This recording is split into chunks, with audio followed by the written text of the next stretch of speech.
jadilah pencuri di bulan Ramadan. Napa maknanipun pencuri di bulan Ramadan?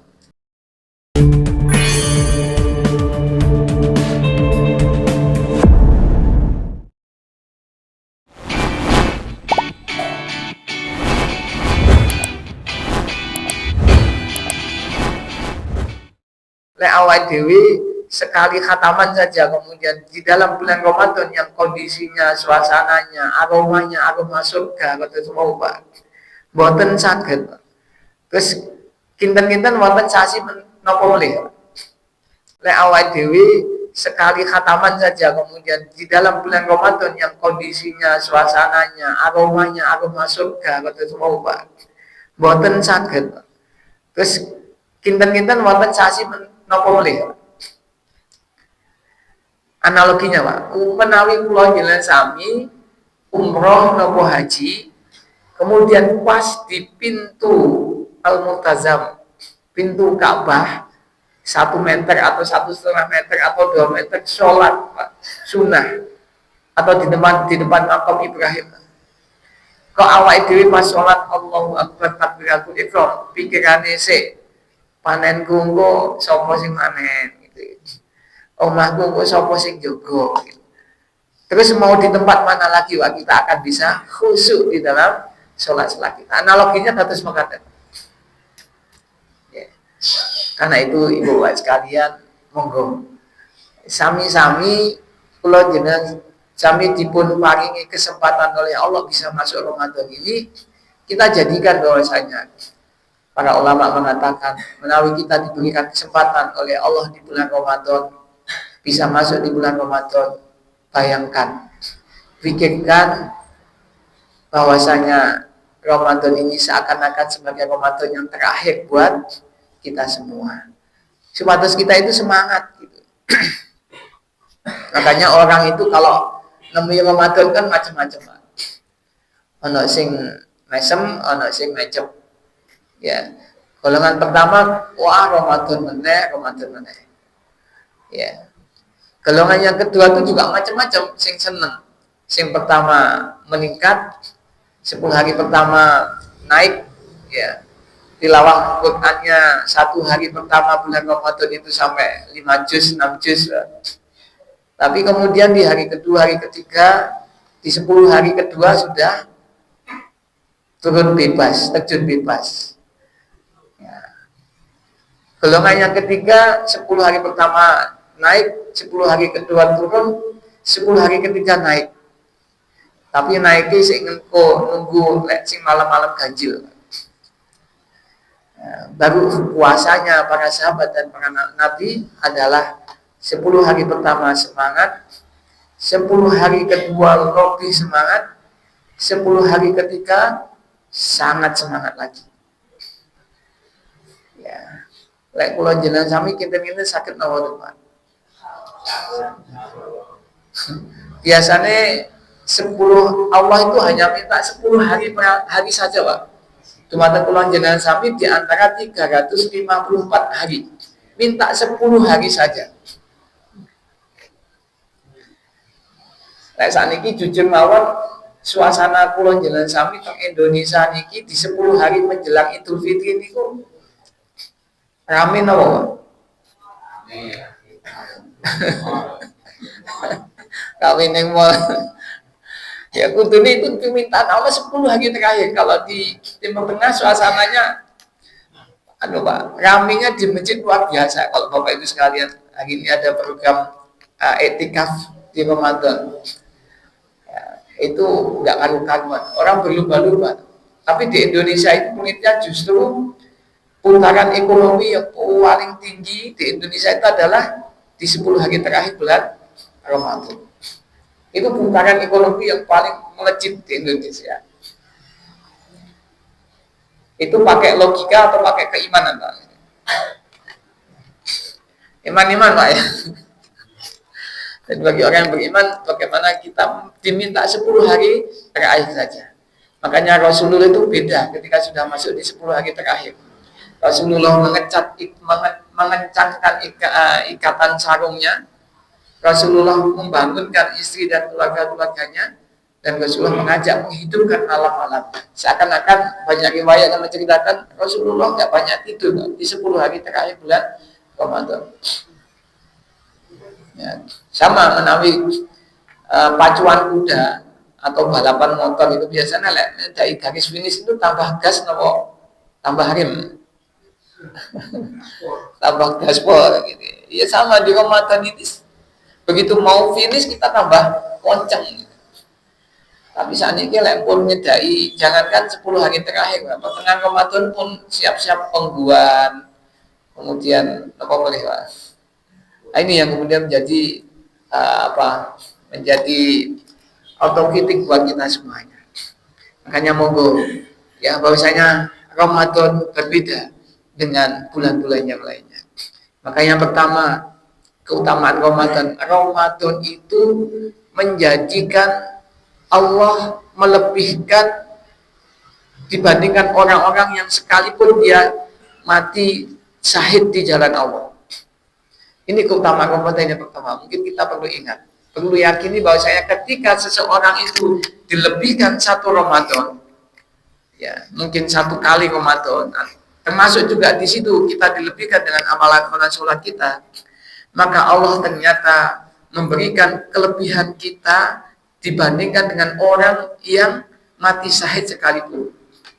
Tetapi dia meninggalnya tidak diberikan waktu tambahan satu Ramadan. Di mana kisahnya Tolha. Ya, ketika Tolha ketemu sama 2 orang dari Yaman, masuk ke Madinah, orang ini masuknya Islam bareng-bareng, kemudian sampai dititeni sama Tolha. Orang ini berbuat baiknya, sholatnya, ke masjidnya, dakwahnya juga sama-sama. Ternyata saat suatu datang perintah kepadanya jihad di jalan Allah, kemudian Tolha melihat ternyata salah satu di antara 2 orang itu meninggal syahid di jalan Allah. Tapi yang satunya dia tidak syahid, kembali pulang ke Madinah, diberikan waktu panjang selama 1 tahun selebihnya, baru kemudian meninggal. Dan meninggalnya tidak syahid, tetapi meninggal di atas tempat tidur. Ya, tetapi dia dipanjangkan waktunya ketemu 1 Ramadan. Maka Tolha kemudian bermimpi ketemu 2 orang sahabat tadi, sampai mimpinya seakan-akan 2 sahabat itu berdiri di depan sebuah istana yang megah luar biasa. Tidaklah istana megah luar biasa itu kecuali surga. Maka kemudian datang dari dalam panggilan dan memanggil 2 orang itu yang sedang berada di depan istana yang megah luar biasa. Panggilan pertama untuk masuk ke dalam surga, rumah istana yang luar biasa tadi, Pak.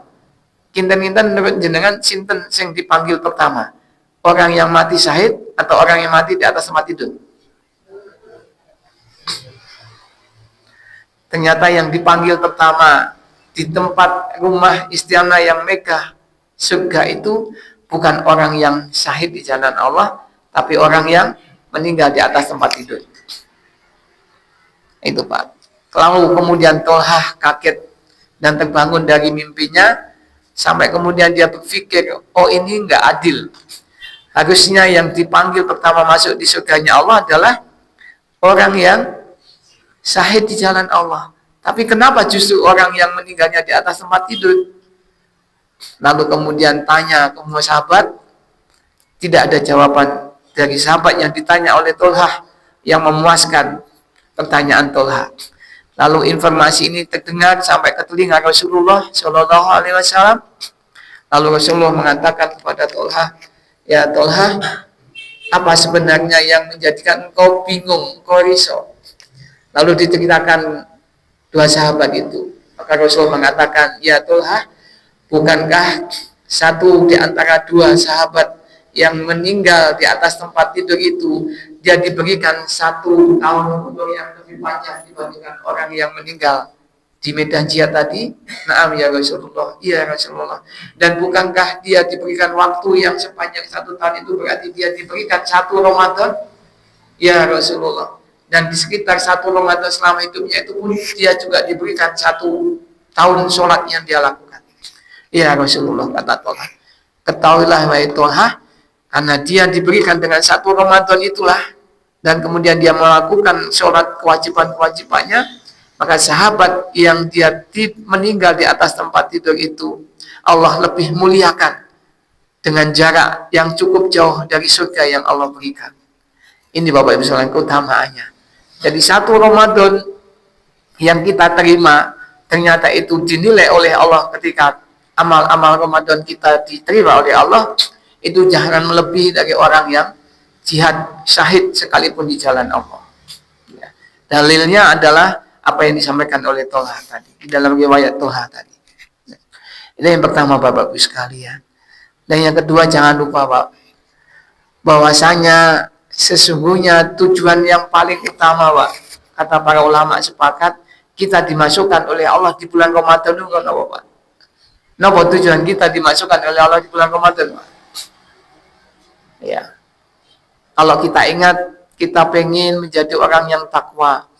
Tapi ternyata tujuan yang paling utama kita, sebagaimana keutamaan Ramadan adalah supados dosa kesalahan kita diampuni oleh Allah Subhanahu wa taala. Itu Pak ternyata. Makanya Ramadan berasal dari kata romto, yang kata Imam Ibnu Syaukani, beliau mengatakan romto itu memang artinya panas membakar. Benar-benar kalau di Timur Tengah sana, di Makkah, Madinah sana, suasana kondisi Ramadan itu panasnya beda dengan bulan-bulan yang lainnya. Tapi secara maknawi, makna romto itu adalah menghapuskan, membakar dosa dan kesalahan kita. Maka sampai-sampai Bapak Ibu sekalian kemutan ketika Rasulullah SAW naik di atas mimbar, tangga yang pertama amin, tangga yang kedua amin, tangga yang ketiga amin. Nama Pak yang diaminkan oleh Rasulullah? Nama Pak? Ketika ditanya, ya Rasul, jenengan wi minggah tangga ni mimbarin jenengan kok sambil ngendikan amin, amin, amin. Ya, singkatnya kata Rasulullah, iya, saat itu saya mendengar Jibril sedang berdoa, meminta kepada Allah, dan kemudian aku yang mengaminkan. Kinten-kinten nek Jibril sing donga sing ngamin nih Rasulullah sallallahu alaihi wasallam niku mandi napa boten? Mandi napa boten? Niki Jibril yang berdoa. Salah satu di antara doanya, ya tiga-tiganya. Yang pertama, kalau siapa, wahai Allah suruh celaka orang yang masih diberikan kesempatan ketemu sama orang tua, yang tidak menjadikan waktu ini menjadikan dia dimasukkan di surganya Allah. Itu celoko, Pak. Kata Jibril, kemudian diaminkan oleh Rasulullah. Ilek menawi kula jenengan sami diparingi kesempatan gesang kalih tiyang sepuh Bapak Ibu kita, kalau kesempatan ini tidak menjadikan asbab masuknya kita ke surganya Allah, maka malaikat Jibril mengatakan celaka, dan diaminkan oleh Rasulullah SAW. Kinten-kinten praktekipun kathah nomor Pak sing kados mengatakan. Nggih. Saya banyak mencatat ya di PSTW Pak sebelah nggih. PSTW Nus Panti Sosial Tresna Wedal. Itu sebagian besar juga masih punya anak, masih punya keluarga. Ya, termasuk beberapa yang di panti susila, rumah lansia yang di Karangrejo sana Pak. Itu juga sebagian besar masih punya anak atau keluarga. Ini pertanyaannya, kenapa sampai kemudian dititipkan gitu? Itu dapat surga atau enggak Pak? Walau alam bisawab. Tapi doanya Jibril diaminkan oleh Rasulullah sungguh celaka. Yang kedua, apabila disebut nama Rasulullah SAW Muhammad, kemudian kita pelit untuk memberikan jawaban, mendoakan Rasulullah Muhammad, kita harus menjawab Sallallahu Alaihi Wasallam. Maka celaka kalau orang disebut nama Muhammad kemudian tidak memberikan sholawat kepada beliau Rasulullah Sallallahu Alaihi Wasallam. Dan yang terakhir ini Bapak Ibu sekalian, Sing sapa wonge diketemukan dengan sasi Ramadan ning kemudian tidak menjadikan asbab diampuninya dosa-dosa dan kesalahan kita, celakakanlah ya Allah. Sungguh celaka dia. Malaikat Jibril mengatakan itu dan amin kata Rasulullah SAW. Jadi sebenarnya kalau melihat dalil ini Bapak Ibu sekalian, ternyata saat temani tujuan kita diberikan kesempatan oleh Allah masuk di bulan Ramadan ini supaya dosa kesalahan kita yang sudah lewat dulu Pak, itu dihapuskan, diampuni oleh Allah Subhanahu wa taala. Maka ternyata Rasulullah pun menguatkan, man soma Ramadanan imanan wahtisaban ghufira lahu ma taqaddama min dhanbi. Kalau kita saum di bulan Ramadan dengan iman dan ihtisab, maka Allah akan mengampuni dosa-dosa kita. Itu Pak ya. Jadi Ramadan membakar dosa-dosa ini keutamaan kita. Keutamaan kita masuk di bulan Ramadan yang Allah berikan kepada kita. Dari dua keutamaan itu saja Bapak Ibu sekalian, monggo ya sama-sama ini kesempatan kita. Jangan sampai kita itu menganggap biasa-biasa saja Ramadan yang sudah kita lewati. Kinten-kinten kula jalan sami pun ketemu Ramadan ping pinten. Pak. Kayak tujuane awake dhewe kira-kira nambah apa kurang apa hilang? Ya, ini kesempatan untuk membakar dosa dan kesalahan kita. Maka marilah sama-sama kita maksimalkan. Okay?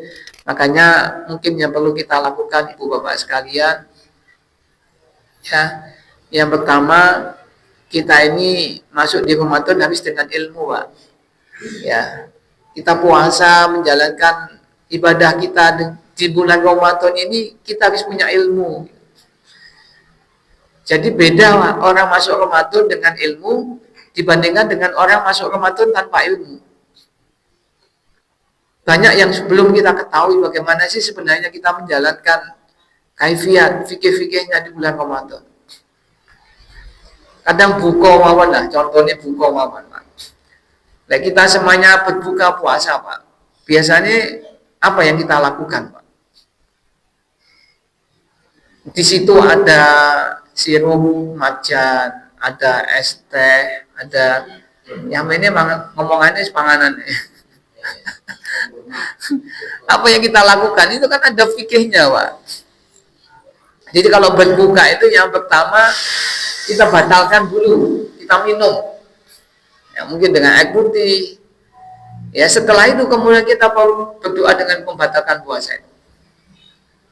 Ya, doa membatalkan puasa itu. Lalu kemudian kita ngambil kurma, ngambil kurmanya yang ganjil, bisa 1, bisa 3, bisa 5, atau kalau mampu bisa 99 kurma. Baru setelah itu kita berdoa kepada Allah Subhanahu Wa Taala, meminta kepada Allah Subhanahu Wa Taala, karena kata Rasulullah ada waktu utama yang ketika kita meminta di waktu utama itu Allah tidak akan pernah menolak. Allah pasti akan mengabulkan doa yang tidak pernah tertolak oleh Allah SWT. 1, ketika kita sedang berada di dalam perjalanan musafir, Pak. Itu doa yang tidak pernah tertolak.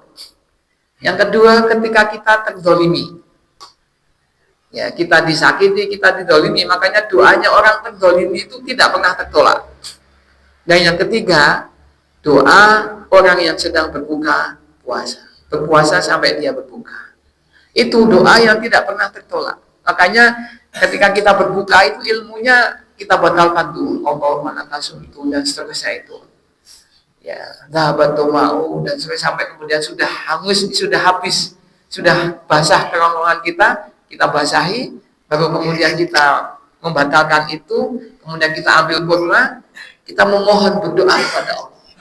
Makanya Pak, kalau ada masjid musholawat, ketika Ramadan itu, sungguhnya antara azan dan qomat itu minimal diberikan waktu yang cukup panjang lah, supaya orang-orang itu di rumah itu bisa tanek.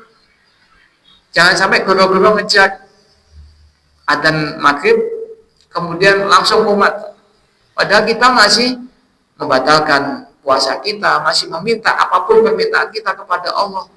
Jangan sampai kemudian orang itu ketinggalan takbiratul ihram ketika nanti harus mengejar maghrib berjamaah itu. Karena kalau orang yang beriman, Pak, orang tidak munafik itu kan salah satu tandanya, Pak, 40 hari sholat tidak tertinggal takbiratul ihramnya. Itu tanda bahwa kita itu tidak munafik, tidak ada dalam hati kita kemunafikan, yaitu ikut bermakmum di belakang imam selama 40 hari tidak tertinggal takbiratul ihramnya. Berarti berapa sholat itu, Pak? 40 kali 5 sholat, tidak pernah tertinggal takbiratul ihramnya di belakang imam. Berturut-turut, Pak. Lengko selisih sedino putus bali meneh. Teko ngarep meneh 40 hari. Itu tanda-tanda kita tidak ada terindikasi kemunafikan di dalam hati kita. Saya kira kan omahe wis sedak masjid malah nunggu qomat.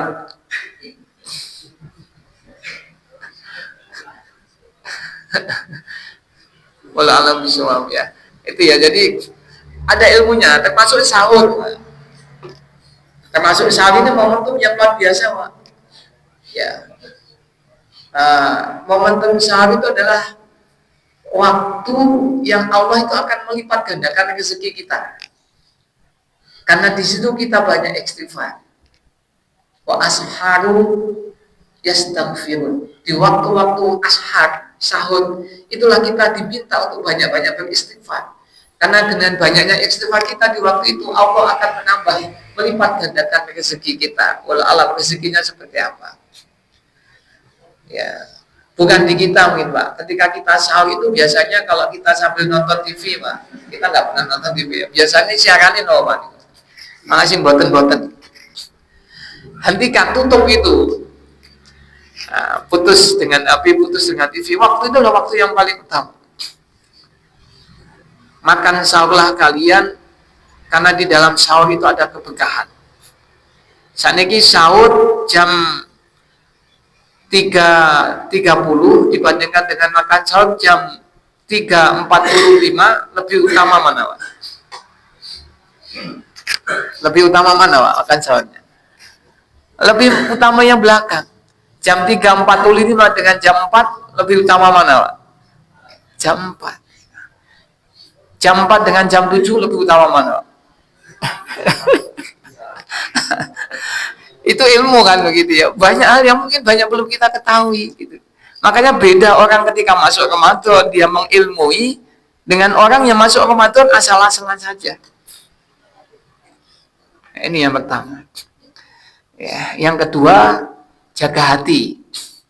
Makanya ketika Ramadan itu persiapan kita, Pak, harusnya sebelum Ramadan kemarin, ketika kita masuk di Ramadan itu yang paling utama itu adalah ojo sampai di dalam hati kita masih ada tersimpan nama-nama yang kemudian sampai kita masuk Ramadan ini kita sih mangkel, pegel, sumpek. Ada saudara kita yang mungkin masih belum kita berikan tanda maaf, masih belum kita halalkan, masih belum kita ikhlaskan ketika kita masuk Ramadan. Itu, Pak, jaga hati kita. Dan ternyata yang menjadikan surga kita nanti di dunia, yang pasti akan menjadikan kita masuk di surganya Allah nanti di akhirat, karena hati kita ini. Ya, jenengan saat niki mengki kalau wau enjing sahur. Ketika pagi, siang, sore menahan dari makan, minum, Pak. Kemudian jenengan jelalah tonggo sak komplek kalih satu nama tiang, sing satu nama ini juwenenge iku napa nggih nyempekne teng manahe jenengan kayak jenengan urung iso lenggono, Pak.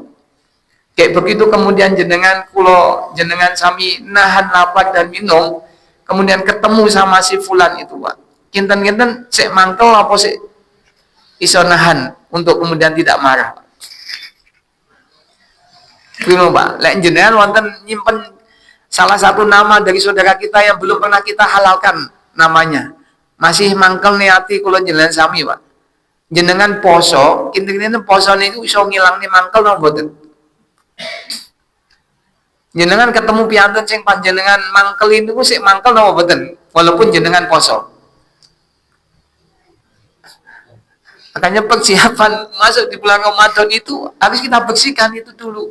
Ojo sampai kemudian kita masih menyimpan itu. Ya, maka ketika kita masih menyimpan itu Pak, iman-iman. Maka kata Rasulullah, rubbama so'imin laisa lahu min syamihi illa ju'i wal atas. Wa rubbama qa'imin laisa lahu min qiyamihi illa sahar. Berapa banyak kata Rasulullah?